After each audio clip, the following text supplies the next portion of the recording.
दुनिया के कई हिस्सों में इस समय युद्ध जैसे हालात बन रहे हैं और अगर ये आग फैल गई तो शायद पूरी दुनिया उसकी चपेट में आ सकती है। दोस्तों, आजकल पूरी दुनिया में एक ही बात बहुत तेजी से फैल रही है।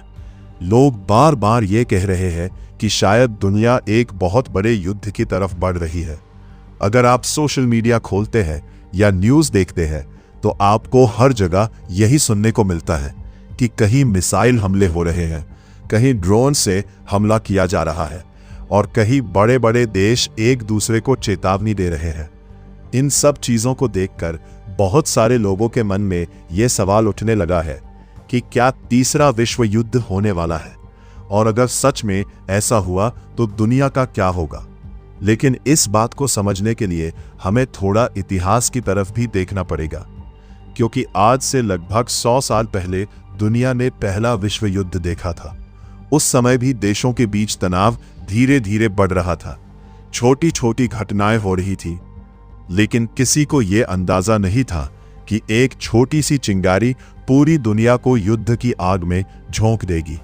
फिर कुछ साल बाद दूसरा विश्व युद्ध हुआ और वो युद्ध इतना भयानक था, कई देश पूरी तरह बर्बाद हो गए और कई शहर ऐसे थे जो नक्शे से ही मिट गए। लेकिन आज की दुनिया उस समय से भी ज्यादा खतरनाक हथियारों से भरी हुई है, क्योंकि आज सिर्फ टैंक और बंदूकें नहीं हैं, आज परमाणु बम है, हाइपरसोनिक मिसाइलें हैं और ऐसे हथियार हैं जो कुछ ही मिनटों में पूरे शहर को खत्म कर सकते हैं। इसी वजह से जब लोग तीसरे विश्व युद्ध की बात करते हैं तो उनके मन में डर और भी ज्यादा बढ़ जाता है। अब सवाल यह है कि आखिर दुनिया में ऐसा क्या हो रहा है जिससे लोग तीसरे विश्व युद्ध की बात करने लगे हैं। दरअसल दुनिया के कई हिस्सों में इस समय तनाव बढ़ता जा रहा है। सबसे पहले बात करते हैं रूस और यूक्रेन की लड़ाई की। ये लड़ाई कई साल पहले शुरू हुई थी। शुरुआत में लोगों को लगा था कि ये युद्ध जल्दी खत्म हो जाएगा, लेकिन आज भी वहां लड़ाई जारी है। आज भी वहां मिसाइलें गिर रही हैं, ड्रोन हमले हो रहे हैं और सैनिक लगातार लड़ रहे हैं। इस युद्ध की सबसे बड़ी बात यह है कि इसमें सिर्फ 2 देश ही शामिल नहीं है, बल्कि एक तरफ रूस है और दूसरी तरफ यूक्रेन को अमेरिका और यूरोप के कई देशों का समर्थन मिल रहा है। ये देश यूक्रेन को हथियार दे रहे हैं, पैसे दे रहे हैं और हर तरह की मदद कर रहे हैं। इसी वजह से यह लड़ाई धीरे धीरे एक बड़े शक्ति संघर्ष में बदलती जा रही है। और अगर कभी इस लड़ाई में और बड़े देश सीधे शामिल हो गए तो हालात और भी ज्यादा खतरनाक हो सकते हैं। लेकिन दुनिया में तनाव सिर्फ यही तक सीमित नहीं है। दूसरी तरफ मिडिल ईस्ट यानी खाड़ी के इलाके में भी हालात तेजी से बदल रहे हैं। यह इलाका हमेशा से ही दुनिया के सबसे संवेदनशील इलाकों में से एक रहा है। यहाँ तेल के बहुत बड़े भंडार हैं और कई देशों के बीच लंबे समय से विवाद भी चल रहे हैं। हाल ही में ईरान और इजराइल के बीच तनाव काफी बढ़ गया है।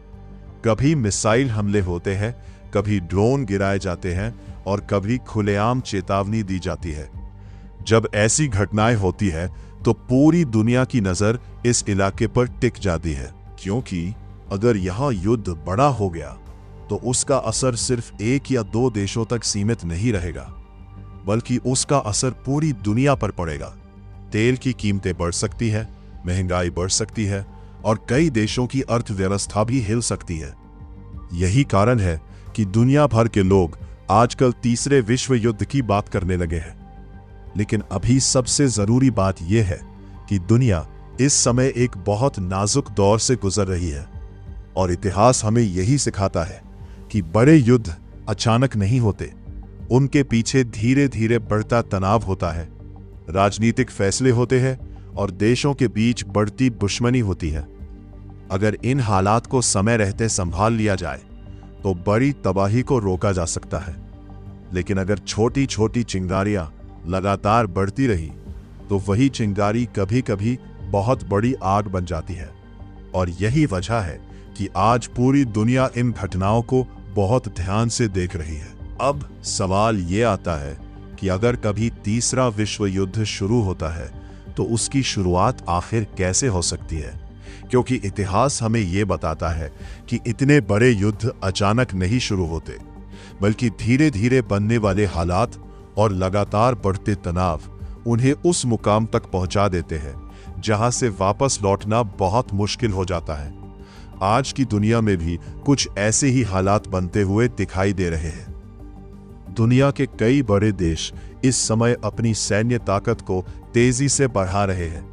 नई नई मिसाइलें बनाई जा रही हैं, नए लड़ाकू विमान तैयार किए जा रहे हैं और कई देश अपने परमाणु हथियारों को भी लगातार मजबूत बना रहे हैं। जब दुनिया के बड़े देश इस तरह से हथियार इकट्ठा करने लगते हैं, तो ये संकेत होता है कि उनके बीच भरोसा कम होता जा रहा है। और जब राष्ट्रों के बीच भरोसा कम हो जाता है, तब छोटी सी घटना भी बड़े टकराव में बदल सकती है। अगर हम आज के समय की स्थिति को ध्यान से देखें, तो दुनिया के कई हिस्सों में ऐसे संघर्ष चल रहे हैं जो कभी भी बड़ा रूप ले सकते हैं। सबसे पहले फिर से रूस और यूक्रेन की लड़ाई को समझते हैं, क्योंकि यह संघर्ष सिर्फ दो देशों के बीच की लड़ाई नहीं रही है गया है, बल्कि इसके पीछे दुनिया की बड़ी ताकतें भी खड़ी दिखाई देती है। एक तरफ रूस है जो खुद को एक बड़ी सैन्य शक्ति मानता है, और दूसरी तरफ यूक्रेन को अमेरिका और यूरोप के कई देशों का समर्थन मिल रहा है। जब एक युद्ध में इतने बड़े देश अलग अलग पक्ष में खड़े हो जाते हैं, तो खतरा और भी ज्यादा बढ़ जाता है, क्योंकि अगर कभी गलती से भी किसी बड़े देश की सेना सीधे मैदान में उतर गई, तो ये लड़ाई बहुत तेजी से फैल सकती है। और यही वह स्थिति होती है जहां से विश्व युद्ध की शुरुआत हो सकती है। अब दूसरी तरफ मिडिल ईस्ट यानी खाड़ी के इलाके को भी समझना जरूरी है, क्योंकि ये इलाका दुनिया की राजनीति और अर्थव्यवस्था दोनों के लिए बहुत महत्वपूर्ण है। यहां दुनिया का बहुत बड़ा तेल भंडार मौजूद है, और इसी वजह से दुनिया के कई शक्तिशाली देशों की नजर हमेशा इस इलाके पर रहती है। ईरान, इजराइल, सऊदी अरब और कई दूसरे देशों के बीच लंबे समय से तनाव चलता आ रहा है। कभी किसी जगह पर मिसाइल हमला हो जाता है, कभी ड्रोन गिराए जाते हैं, और कभी बड़े बड़े नेता खुलेआम एक दूसरे को चेतावनी दे देते हैं। जब ऐसी घटनाएं बार बार होने लगती है, तो दुनिया के विशेषज्ञ ये मानने लगते हैं कि अगर हालात को संभाला नहीं गया, तो ये संघर्ष किसी बड़े युद्ध का रूप ले सकता है। इसके अलावा दुनिया में एक और बड़ा शक्ति संतुलन भी बनता हुआ दिखाई दे रहा है, और वही है अमेरिका, चीन और रूस के बीच की प्रतिस्पर्धा।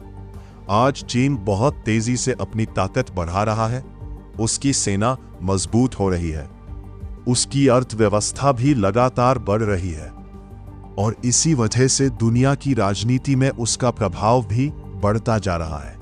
दूसरी तरफ अमेरिका पहले से ही दुनिया की सबसे बड़ी ताकतों में से एक माना जाता है, और रूस भी अपनी सैन्य शक्ति के कारण दुनिया में बड़ा प्रभाव रखता है।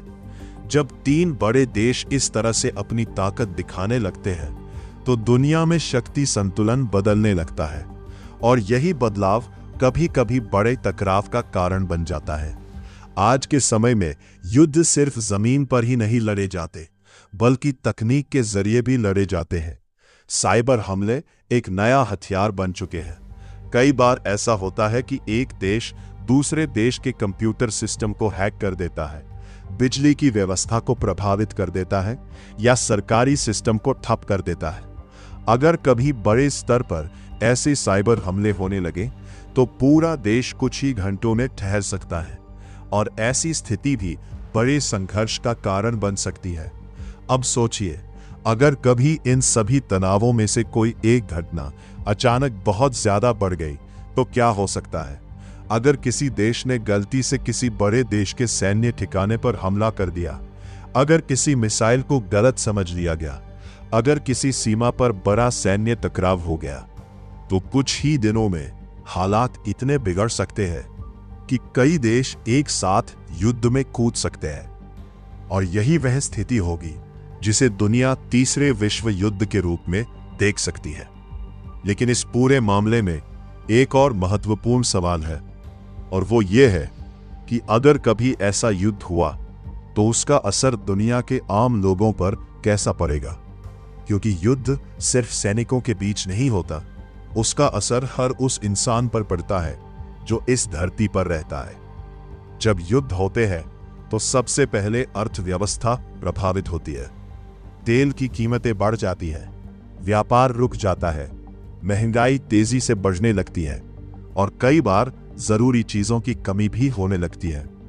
इसलिए दुनिया के बड़े नेता और अंतर्राष्ट्रीय संगठन लगातार कोशिश करते रहते हैं कि ऐसे हालात बनने ही न पाए जहां से विश्व युद्ध की शुरुआत हो जाए।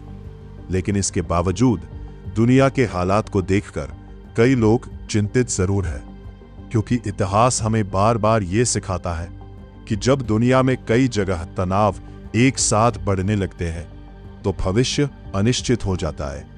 और यही बहस है कि आज पूरी दुनिया इन घटनाओं को बहुत ध्यान से देख रही है और कोशिश कर रही है कि किसी पर भरोसा न होने की हालात को नियंत्रण में रखा जाए।